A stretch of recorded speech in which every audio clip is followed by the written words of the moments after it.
It's done. By the end of this video, the XCAL fighter will be finished.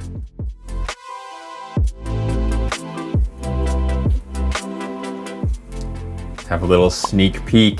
First time I'm seeing this Damascus since the blade was finished. There it is. Wow, that gold really pops. I love how you can see the individual bars in the tang too. That's pretty cool. I'm gonna go hand sand those oxides off with some 3000 grit and then put it back in for another soak in the ferric chloride.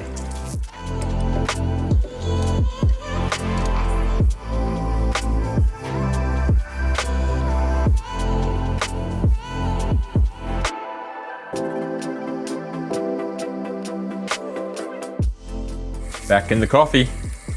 I mean the acid.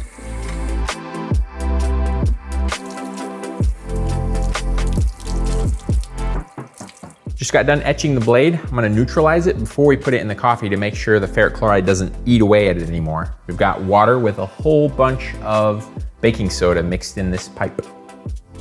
Just took the blade out of the neutralizer after it was in there for a couple of minutes. I'm rinsing that off. We're gonna put it in the coffee solution for 4 to 8 hours and see how it looks after that.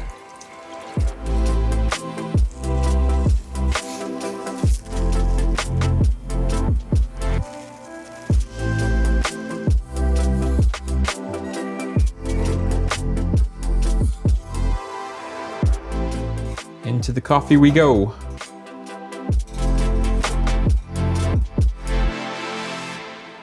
I want to hang it so it's not touching the bottom. So it's submerged in there. It's hanging from the tang on this end, and then the tip is just barely resting on this super thin wire. We've got the bluing salts heating up right now, and the chemical cleaner's heating up in the ultrasonic cleaner. I'm gonna be trying that out for the first time ever with the bluing process and see if that helps get everything nice and clean. Let's take the guard over the buffer and buff the finish from 3000 grit hand rubbed to mirror polish like the rest of the pieces. Over the past couple years, I've been having tremendous success using some Mernard buffing compounds and the wheels that they recommend from Rio Grande Jewelry Supply.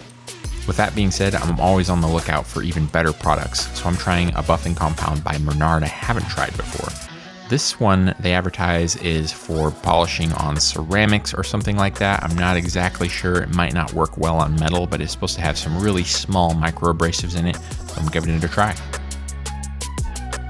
So I just got done cleaning all the parts.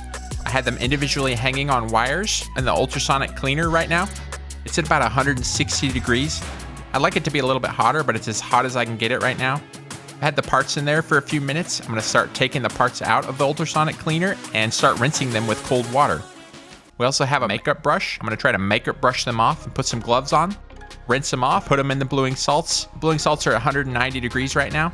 Also, the ultrasonic cleaner has the Brownell's cleaning chemical in it right now as well.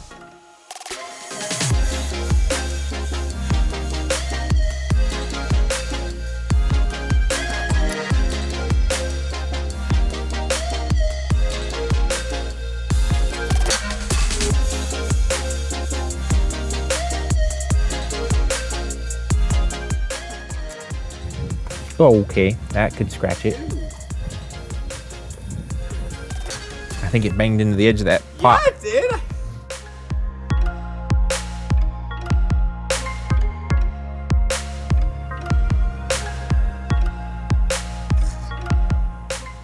I mean, without closely inspecting it, the diamond looks nice and shiny and everything still. That's a good sign. I've had all of our blued steel parts in some boiling water for a few minutes now, just to get in there inside of the parts, down in the engraving, and make sure it gets rid of all the bluing salts, because we don't want that creeping out, especially inside of the guard or inside of the pommel or something like that. Inside of the pommel nut also would be bad if you had those salts would slowly creep out and start rusting everything from the inside. So we neutralize it in the boiling water. I'm gonna start rinsing these parts off just a little bit under some cold water. And then I'm gonna try not to touch them. We're gonna take them outside, blow them off a little bit just to get the big water particles off, and then put them in some water displacing oil to let the finish hopefully set up and harden. We won't be able to fully inspect these and see if they really look perfect until they've been in there for at least a few hours, but I normally leave them in overnight and check them the next day. I'll be able to get a good idea for how they look though when I rinse them off right now. It's just a little bit hard to tell when they're wet because everything looks good when it's wet.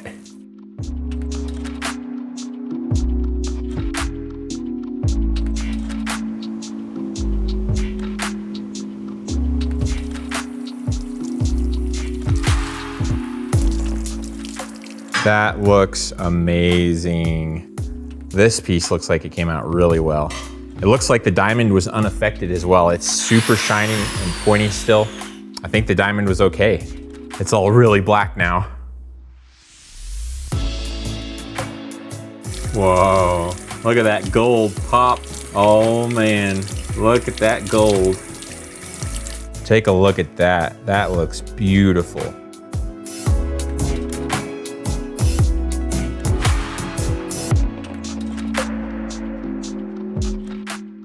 Rinse all that off. Man, that gold really pops. I think it looks good. There was some little specks on there once again, but I think they're just little particles of mineral from the boiling water. A big thanks to all of you who have subscribed. We appreciate you so much. One of the best ways you can help us grow and continue to create more of these knife videos is by subscribing. So become part of our knife making community right here on YouTube by subscribing. I buffed the finish off of our little takedown tool and re-blued it 3 times now, and it just is not coming out. I'm not sure if my salts are messed up or not, but I think it's actually because of the steel. Since the bluing isn't working out on this, I thought of another idea that'll probably be even cooler than the blued finish on this, and it'll really go well with the knife. We're gonna strip this bluing off, and then I'm gonna hand this over to Dad, and he's gonna gold plate it. We've got a gold plating setup inside, and he's used it the most, so he knows how to run it really well. We're gonna put a nice heavy layer of 24 karat gold plating on there, and see how it looks with that.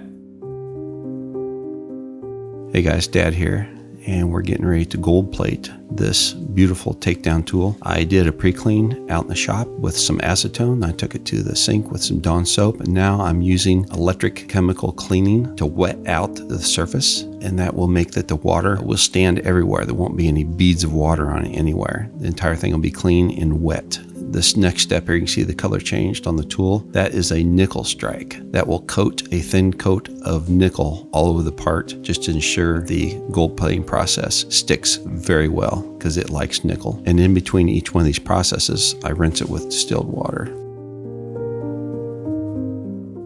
Now we're putting on the gold plating, and I spent a lot of time on this little pin. I spent 15-20 minutes on this little guy, being real careful not to scuff or scratch with my gator clip. Kyle was very specific about this whole thing, and these look nearly flawless. I was real gentle with it, but I worked it a lot. In the end, we can have a really nice, thick coating of 24 karat gold plate.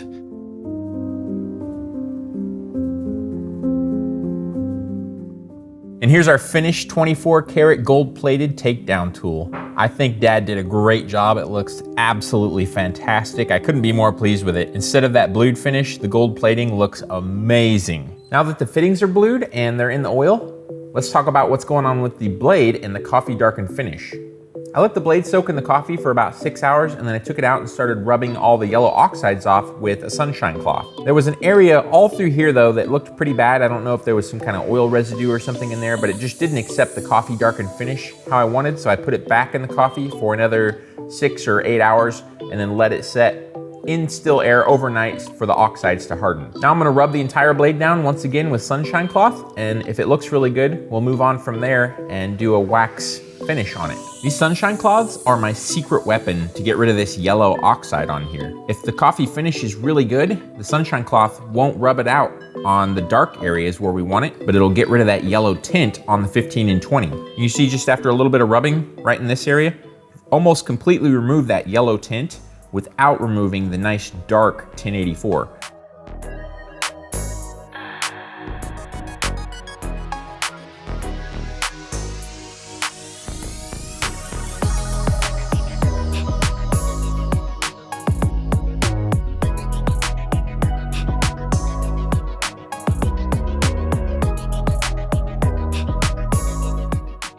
I think I'm done rubbing on the coffee finish with the sunshine cloth.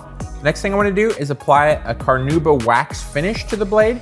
This should make the coffee finish even more durable and also make it pop a little bit more as well. I'm gonna heat the blade up with a heat gun. We're only gonna get it like 150 degrees or so we don't have to worry about over tempering the blade or anything like that. And then I'm gonna rub this Carnauba wax around on the blade, wipe off the excess, and see how it looks.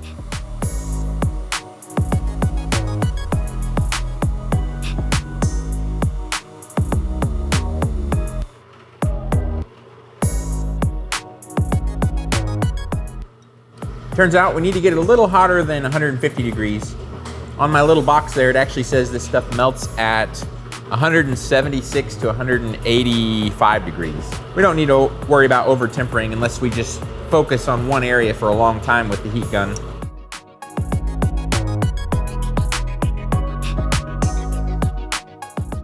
Got a nice heavy layer of the wax applied everywhere. I'm gonna wipe off some of the excess with a paper towel now.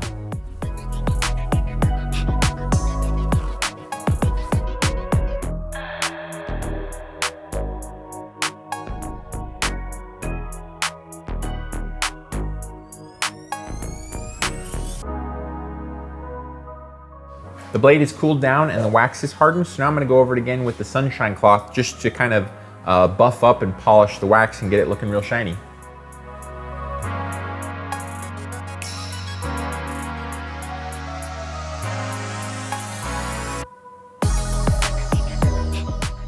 I just finished polishing and shining up that wax finish and it looks amazing. The Carnauba wax is definitely my new favorite. I'm very impressed with how hard that finish is. The blade is so shiny now too. The Carnauba wax is definitely my new favorite. I just love how this blade looks now. Absolutely fantastic. A lot of times a blade with a coffee darkened finish wouldn't look this dark unless it like had a bunch of oils and stuff on it to make it look darker than it is dry. But this just has that wax finish on it. There's not even any oil or anything on it yet. You can kind of see a big difference here between the 1500 grit hardened blade and our 220 grit kind of softened tang. The tang was hardened, but I drew some of the hardness out with the torch because I wanted the tang to be a little bit softer than the blade, just so it wouldn't end up breaking off like right here if somebody was to get really rough with the knife. And because of that, the darkened finish isn't as dark as on the blade. So this is a good example of how the finish can be darker on steel the harder it is. There's one more thing we gotta do before we can finally put this knife together, and that's get it sharp. I've covered the blade with masking tape so I don't scratch anything as I sharpen it, and I'm gonna use my GRS Graver sharpener. It's got diamond coated wheels and they turn at a low RPM.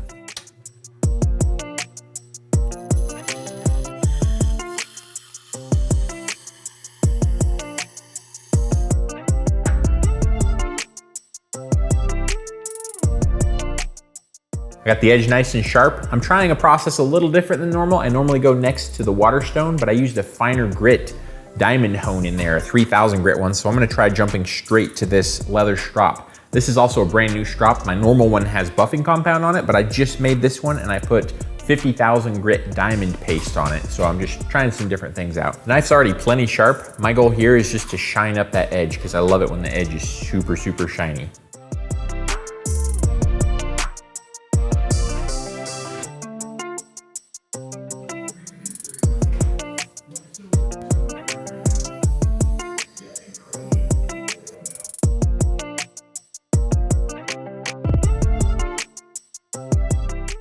I finally got it sharpened up. Sometimes they fight you and sometimes they don't. This one definitely fought me. In the process of sharpening it, I think I shaved all the hair off of both of my legs. So it's nice and hair popping sharp now. Looks really good. It's ready for final assembly. I spent some time cleaning up all the fittings. They had that water displacing oil on them. I got them nice and shiny clean for the assembly. First piece to go on is the guard. Pop that on there. Then we've got our composite carbon fiber 24 karat gold 2K finished handle. Next piece up is the pommel with our lineup pins in it. And then our final piece of the knife is our pommel nut with the black diamond on the end. I'm gonna screw that in most of the way by hand, and then to tighten it down, we can use our 24 karat gold plated hardened steel takedown tool, which is this little bad boy right here. I think snug is right there. Wow, there it is. It's done. The sheath's done, the takedown tool, the little takedown tool sheath, the knife sharpened, bluing, finishes, gold. It is done. I have not seen the handle and the fittings together yet with the black fittings and the black carbon fiber handle. They really, really look cool together, like super cool. Let's talk about some of the new things on this knife because it had many things that I've never done before. I've never done this kind of a composite twist pattern Damascus where you have twisted bars that have interrupted twists where it's twisted straight, twisted the other direction. I've also never used the end grain of the carbon fiber on the sides of the handle, so that's a brand new look I've never done before. A big one for me was doing the 24 karat gold in the handle. That was something completely new. I had to do a lot of practice for that in order to get it to work out. I'm very, very happy with it. Came out really cool looking. The 2K finish on the carbon fiber handle was another big new thing for me. The black diamond in the pommel nut. I've never done anything like that. I haven't set a stone in anything except a little practice piece I did a couple years ago. I just stuck a little tiny fake diamond into a penny. I always encourage people to critique their work and look for things they can improve next time. So a couple of things for me would be the Damascus pattern. Could have maybe used a few more layers to get the look I was wanting. I'm still really happy with it and it's really cool, the interrupted twist. But maybe a little bit finer, or even go the opposite end of that and be a little bit coarser so it's more bold, somewhere either end of the spectrum. Another thing would be the gold inlay and the carbon fiber handle. I'm happy with how clean I was able to get the inlays. It's not as clean looking as the inlay on my steel though, because I ran into a lot of trouble with cutting the fibers and the fibers peeling up and everything. So if I could keep working on that and getting that more and more clean as I did more of it, that would be something else I could work on. The third thing would be the coffee finish. I'm always trying to get better at that and leave a more durable, blacker coffee finish every time I do a blade, or looking for alternative finishes and everything. I'm happy with this coffee finish. It did get rubbed off a little bit right down here where I sharpened the blade, and in a couple light little areas around some of the highlights of sharp edges. So I want to continue working on that and getting that 100% coverage. Right now we're like 99.5%, so it's really good. Those are a couple of things I would just work on the next one. But overall, I love this XCAL fighter. I will see you in the next video. May the forge be with you. Bye-bye! Hi, my name is Josh Royer, and I'm a producer of the Learn Knife Making online course. And yes, we have knife making courses. In fact, we've been doing them for years, and that's exactly why I'm here talking with you. You see, they're really good, and I think you should watch them. If you like what we do on YouTube, then you're going to love what we're doing with the courses. You'll get to learn the skills that take your knife making to the next level, so you can challenge yourself and win. Plus, you can come back and watch it, and you won't miss a thing. So if any of that sounds interesting to you, visit learnknifemaking.com or click the link in the bio. I hope to see you there.